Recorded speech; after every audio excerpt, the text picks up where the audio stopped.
করছি, ভুল করার পরে আমি গাড়ির থেকে ত্রিপালবাগ এরিয়া পড়ে গেছি। পড়া দেওয়ার পরে এখানে শান্তিনিকেতন হসপিটাল আছে, ওখানে সিরিজ করাইছে। করার পরে তারা একটা ইঞ্জেকশন লেখাইছে, ইঞ্জেকশনটা দিছে, তারপরে আরেকটা দিছে। দেওয়ার পরে শুধু ওখান থেকে শুধু ঘুমাইতেই আছে, মানে ব্যথা ব্যথা কোনো কমানোর লোকের নাম নেই। ডাক্তার আইছিল? ডাক্তার আইছিল? ডাক্তার কালকে যাই আসে একটা ইঞ্জেকশন করে গেছে, আজকে সকাল অবধি এখনো পর্যন্ত ডাক্তার লোক এখানে দেখান।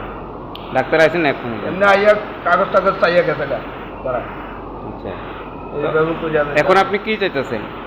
আমি চাইতেছি এখানে যেহেতু রুগী আসুক, সবাই যাতে ভালোভাবে সুস্থ পরিষেবা পায়, ওইটার লেগে আমি দাবি জানাচ্ছি। আপনার নাম? আমার নাম সেলিম মিয়া। কোনখান থেকে আইছেন আপনি? আমার বাড়ি বিচ্চন্দ্র কাটমি বাজার।